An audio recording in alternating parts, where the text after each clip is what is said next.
So he's Rishabh and it's day 1 of his procedure.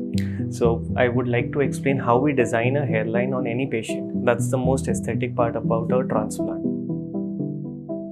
So first thing is, aesthetically, face is divided into 3 equal parts. That's from the chin to the tip of nose, from tip of nose to the glabella, the midpoint, and from the this to the central part of the forehead. Okay. This is the main lowermost point on the forehead. This is the distant center part. This is the side line. So this distance from the lateral eyebrow to this point would be equal on both the sides. Now the shape of this line would almost match with the angle of the jaw. Okay, that will match with the structure of the face.